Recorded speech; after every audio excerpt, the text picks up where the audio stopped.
Fancy a brew?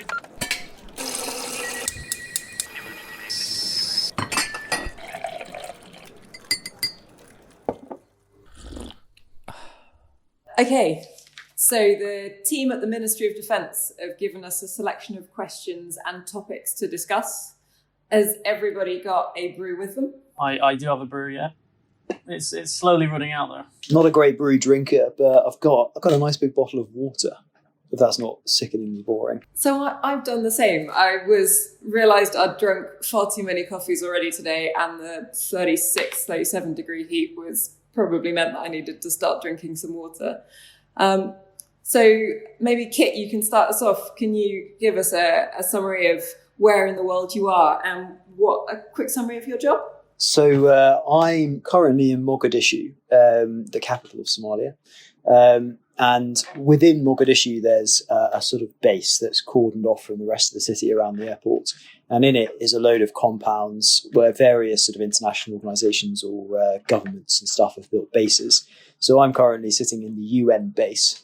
It's quite a nice place built over probably decades. So it's sort of delightfully sort of ramshackle. But it's near the beach, so you can see the sea from the back of where we stay in a little sort of ISO container. And I'm currently wedged into my ISO container where it's at least a little bit quieter from the planes coming over. And here I've been working with an organisation called UNSOS, who are the United Nations Support Office for Somalia. And the job of that is to make sure that the African Union troops on the ground have everything they need in their fight against Al-Shabaab, who's one of the larger terrorist organisations that have been causing problems here in Somalia. So what I do for that is planning. So I sit with a bunch of other United Nations people from all over the world, and I help them plan how they're going to help the African Union. Ace, thanks, Kit. Alex, I know you work with a slightly different organisation. Can you give us a quick heads up? Yeah, no drama. So like Kit, based out of Mogadishu in Somalia, but I'm in the UK base here, and I work for the mission support team. So the UK mission support team works alongside the African Union forces. So I live with Alex in the UK enclave here in Mogadishu. I don't think we've got as exciting a camp as Kit was talking about. Ours is a little bit newer and less different countries and various people that are based on the camp with us. But we do have an excellent view of the Indian Ocean from where we've got a little ISO container gym, and so you can get the breeze coming off and up the steps that we've turned into a bit of a fizz area at the top. And my role is actually in the headquarters. So we've got missions that work with the UN, with Amazon, where Alex is, and then we've got some that work directly with the Somalis and supporting the Somali National Army in some of the other parts of the country. And my role is very much coordinating all of the different activity and helping enable them be in the right place at the right time to do their job. So I guess let's delve a little bit more what life is like in the UN, Kit, like food and your gym routine. Can you give us a bit of colour? Yeah, absolutely. So the UN, most of the UN workers we're here with, they've gone to countless missions in all kinds of places. So for them, it's sort of another day at work. They work in an office a bit like anyone else would, and there's lots of security everywhere. But other than that, it's not dissimilar to going into an office and trying to get things done at a computer anywhere else. So we worked at pretty much normal hours, as you'd expect from a job in the UK. But obviously, we can't roam as freely as you would do in another city. So you can't go out into Mogadishu or anything like that. But we are allowed out and about in the sort of airport area. So if you want to go for a nice long run on the beach, looking at the Indian Ocean, you can do. You just have to sort of run around the watchtowers and things. And the sunset's really lovely over the sea in the evenings. And at least in the evenings, it's not quite as hot. And on camp, because the UN have been here quite a while, there's a few different places to eat. So the food's pretty good. There's a few African dishes you can get, which is normally sort of various combinations of beans and rice. Or because the Italians have quite a big presence here, there's a little Italian shop that, even though it might be very hard to say get something very normal like a toothbrush or some more shower gel, bizarrely you can buy a block of Parmesan cheese because, of course, the Italians are there and that's what they love. So it's sort of an unusual place in that it's simultaneously fairly comfortable, at the same time quite austere, and everyone you meet is very friendly and everything's very relaxed, but there's also that sort of pervasive air that there is a lot of security around, and they test the sort of aerial bombardment alarms and attack alarms every sort of few days. So you're always aware that there is this sort of higher risk about, but because the UN staff are so used to it, it's all quite a relaxed atmosphere. Oh, that does sound quite exciting. I was able to get down and meet some of them. And let's hope that the alarm doesn't go off in the middle of recording the podcast. Alex, what's it like working with the AU guys in comparison? Yeah, I will. I mean, just taking Kit's answer there, I'd love to make it sound arduous here in the UK camp, but similarly, we're very well looked after by the chefs here and some great facilities as well. Yeah, speaking with the African Union, obviously different nations, different guys have been working in previous austere environments. I've spoken to some Nigerian officers who've been combating Boko Haram in other missions, and so there's various conflicts that they've come from all over Africa and missions that they support. So yeah, they do have some really interesting stories when you get speaking to them, and they're a really friendly bunch. So it's definitely made my moulding into the mission a lot easier than I would have expected. So yeah, a very friendly lot, and we often do. We are able to get down to the Amazon rec centre, the welfare centre, and we meet as a cell maybe once a month, once every 2 months to just chat about family life and when the guys are going on R&R, when they're going to see the family, what they did for maybe Christmas and New Year if they got back recently. And what they're looking forward to. It's actually really interesting to hear other people's ambitions and goals that aren't, UK based. You don't, you always hear the same thing if you talk to people in your own forces. But hearing someone else's perspective is quite eye-opening at times. I've heard that some of the African Union guys end up coming back here many times. And they're also on missions far longer than ours. So most of us are doing about 6 months, but some of them have been doing 14, 15 months. And the stories that they're able to tell us about our own base that we're on and what it was like pre-COVID, it sounds pretty exciting and a lot more varied living in the base if we'd have been here 12 months ago. And I'd have been able to go down and visit Kit in the UN compound or come and visit you in the AU compound to just like meet more people. Yeah, no, I was just going to echo that point really. It's amazing how long some of them do. So one of the founders of the ISR cell, which was back in 2017, only just left the mission this January. So he did over 3 years in role, which is just absolutely unbelievable.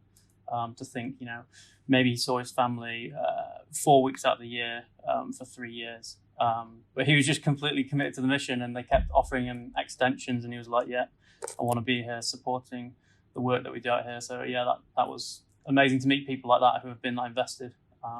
I don't know how they do it. I think at 6 months, we're all struggling to get home and, be with the people we know.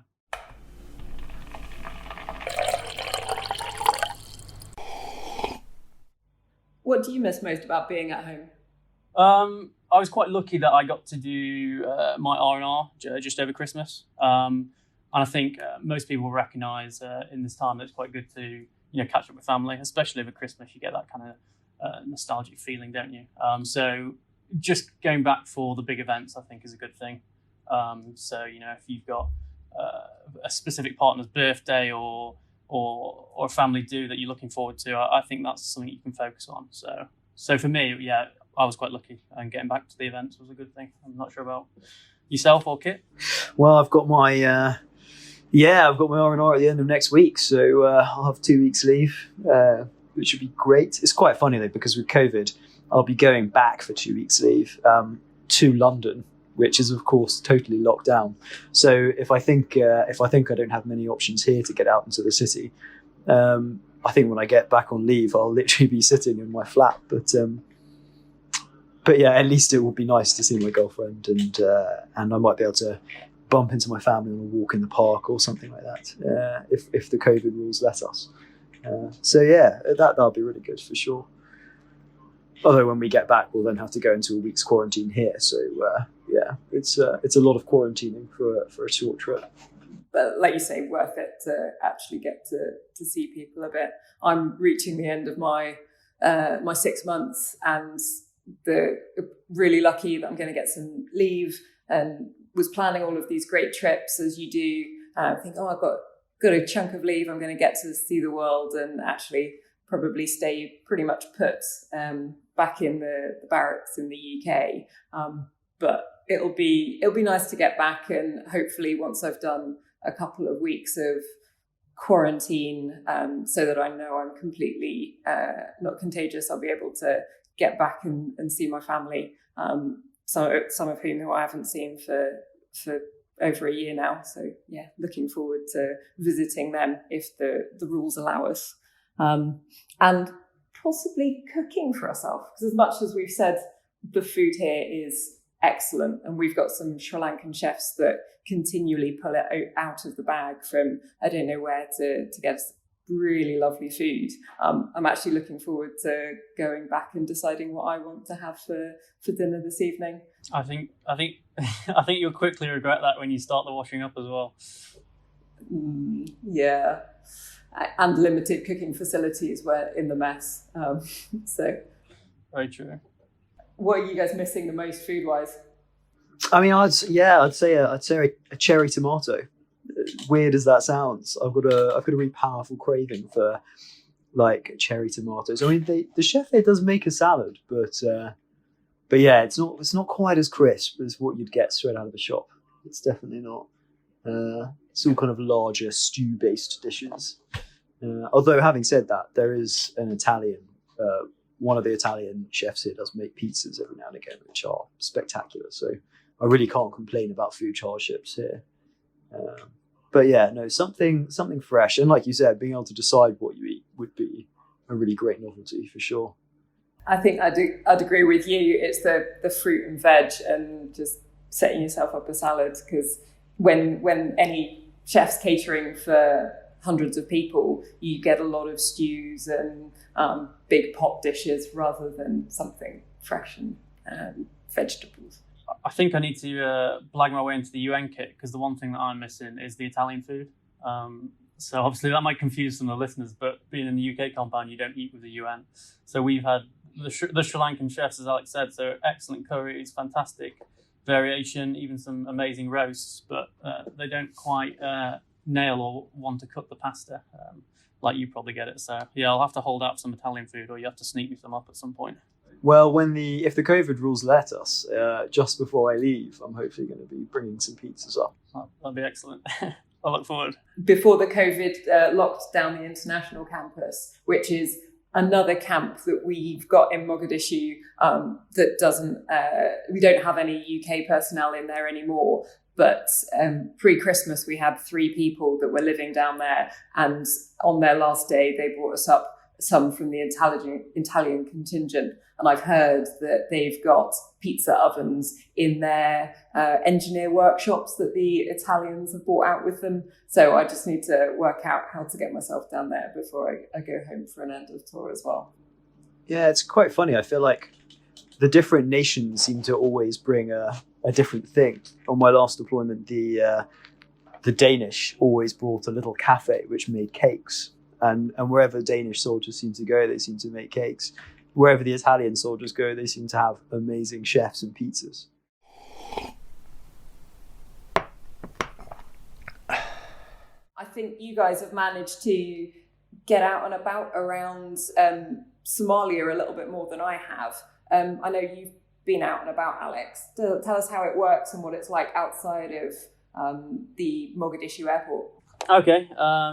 So there's two main rivers that run through Somalia, the Juba and the Shebele. We flew over the Shebele, and at that time it was November 2020. So in the rainy season, there's two rainy seasons in Somalia.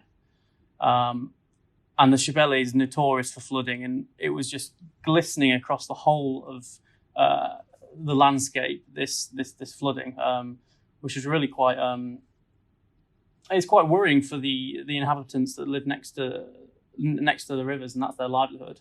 But they're very prepared for that. They recognise that it regularly floods, and you'll see them on boats moving up and down the roads when they become impassable for cars. So they're very much adaptable. So yeah, you have this amazing view of the River Shebele and its the floodplains. Another thing I noticed, which I think most listeners will quite find interesting, something I didn't expect, the amount of camels that there are in Somalia. Just herds and herds of them, as far as you could see as you're coming into land. I couldn't believe it. So I think it's a common meat as well, sold by the Somalis. So I'll definitely be looking to get some camel at one of the restaurants before I depart Mogadishu, for sure. I actually had camel before when I was in Oman on an army training exercise, and the Omanis cooked a whole camel for the whole headquarters who were there. Oh, nice. It's a pretty weird dish. I'm not gonna lie. What would you describe it as? Gamey or? No, I mean, sort of like a lighter version of beef, perhaps. Yeah, like a gamier beef, perhaps. Would you order it again in a restaurant? Yeah, but I mean, they had it soaked in. Well, I think I would. I mean, they had it soaked in some pretty extreme sauces. So, I mean, and also it was sort of on this big open pit. So, I don't know, it mostly tasted of charcoal, which I thought was delicious. But yeah, I mean, from a restaurant, I'm sure you could turn it into an amazing dish. You should definitely go for camel. Yeah, it's on the list.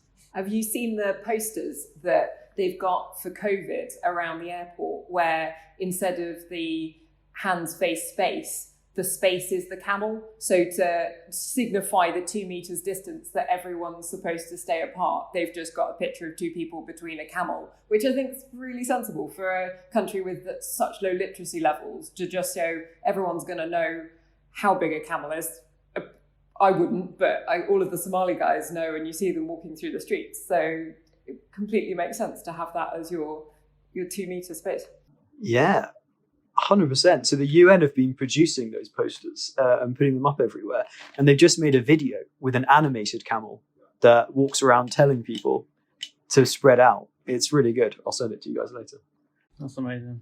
So, Kit, have you managed to get out and about around the country yet? Yeah, I did a trip up to a place called Johar. So if you imagine the river, the Shebele River that I was just talking about, it's just a little bit further down the road there. So further up that river, down one of the roads. And I went, it must have been early December, I think. And it's similarly still really flooded, but probably less than it was back in November. And you could exactly the same. We took a sort of large helicopter called an Mi-8, which the UN used to fly about, and we went up to speak to some of the Amazon staff there about the plans they have to move some of their soldiers around and to see if we could help. And I think it was fantastic, because at the same time we tried to also see how many of the bases were flooded. So we did some really low flying over the countryside, and it's a really beautiful country. I think it's such a shame that there's so much conflict here, because Somalia would be a top travel destination any other time. It's sort of huge beaches that stretch as far as you can see up the whole coast, with amazing sand, and then inside it's much greener than I thought it would be, with these sort of lovely trees everywhere, and and these beautiful rivers running through it. So it was great to get out and see a bit of the place. For sure. And the African Union soldiers are so friendly and so welcoming that wherever you go, they sort of shower you with food and good conversation. So, yeah, really lovely to get out and about, for sure. The Somalis were exactly the same, just so welcoming. We've got a base of about 30 guys up in Baidoa, which is the second city, 250 kilometres north of where we are at the moment. And the guys the UK personnel we've got there are working really closely with the Somali National Army, advising in some of their headquarters and then training some of their soldiers. And we managed to get up there for a day and meet some of the guys that I'd been working with in a brigade training serial. And they welcome you into your home. You must have tea, and they insist on making sure that you are well fed and watered before you're allowed to leave. Even if the helicopter's going to leave without you, they're very insistent that you're well looked after. Although I'm not 100% sure on some of the mazy type foods that they were serving us. It's just something that I'd never experienced before. It's quite stodgy compared to what we're used to in the UK. I don't know if you were offered that kit. I've definitely had one of those. Yeah, I can't remember what it was called. I think we had it either with ugali beans or it was ugali. I can't remember, but I know exactly what you mean. Sort of like a dumpling, but looser and more floury. Yeah, quite hard to get through if you're not used to it. But I mean, most of the local food is delicious, I think. So most of the bean dishes they've given us here have been fantastic. It's odd to think that the other side of the wire from us, the food being offered would be so different to the Sunday roasts that they're giving us every Sunday, and ever so tempting to go back for seconds with pudding and custard afterwards each time. I don't think I can have another Sunday roast when I get back. That'll be enough.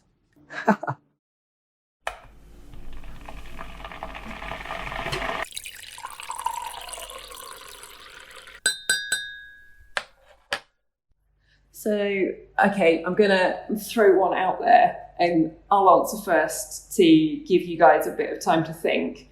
What's the weirdest thing to have happened so far in your tour?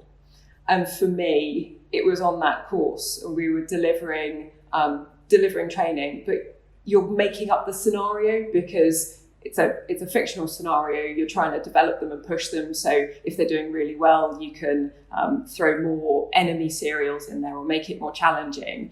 And the guys had never, I think, experienced that kind of training before, but they very quickly picked up that they could make it easier or harder by which serials they actually engaged with.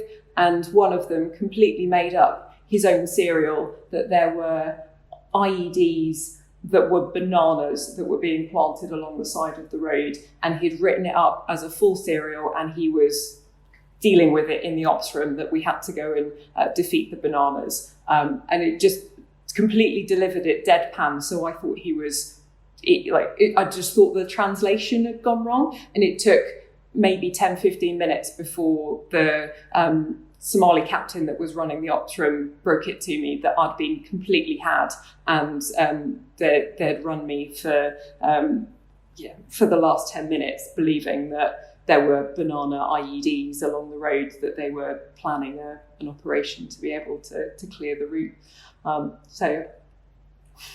That's the weirdest moment, but also one of the most fun of working with the Somalis. How about you guys for the weirdest moment so far? I'd struggle to find a weird one. I was just racking my brains then. I have a frustrating one that if there was like a fly on the wall, it would have looked very amusing. I was running around like a headless chicken. So I was delivering a short lesson on one of the day offs to the cell, so the African Union guys. And at the end, I decided to do an online quiz. Using Kahoot. Other online quizzes are available. I should probably add that. And so if you've ever used that service, you get out on your phone, the quiz comes up on the big TV at the end, and you log in on your phone, and then it puts your name on the board, or on the TV, I should say. Simple enough. And all the guys in the cell, they all love being on the phones and interacting like that. So that's perfect. So they all have them. I was like, sweet, whip out your phones. Let's get you online. Sometimes there's a bit of a language barrier, so I had to show them how to get onto the website and log them on. But the problem is I'd logged a few of them on. There's about 10 in the room, and the names would pop up on the screen, and then I'd go to help the next one. But the guy who I just logged on would then swap onto WhatsApp, start sending a few messages, and that would log him out. And it was just about 15 minutes of me just running around as people kept logging on and logging off, and then not realizing that changing the app was logging them off. So it was like me being a headless chicken. I wish I could have just seen that from a third person view. It was quite funny, quite amusing.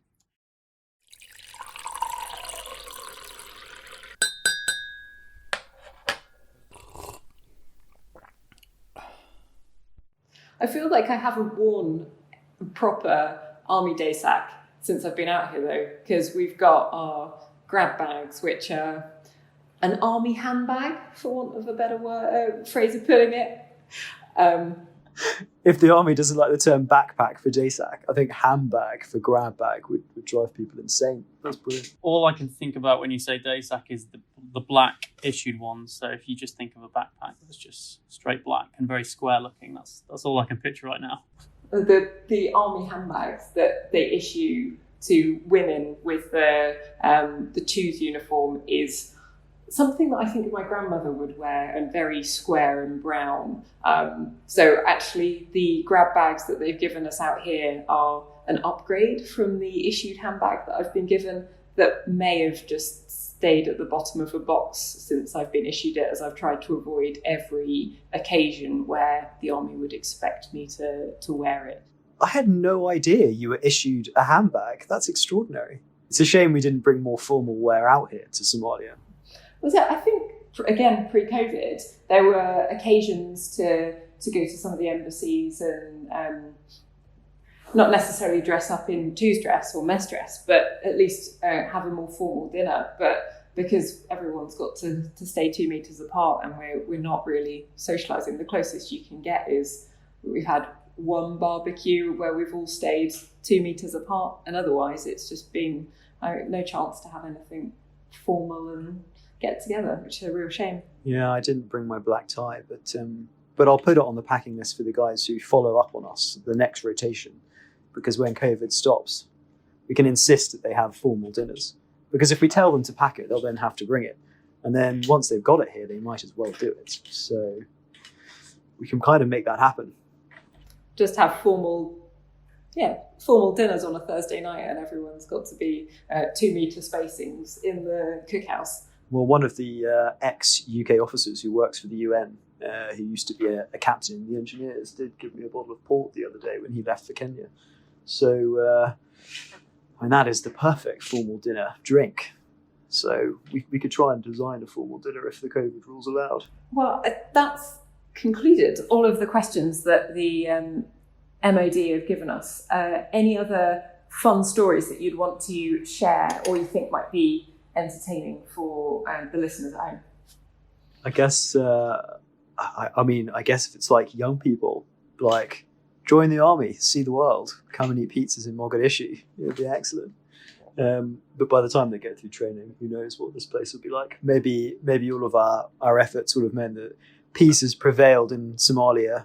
Al-Shabaab have been defeated by the sterling work of the Amazon training team, and this place will just be a pleasant holiday resort.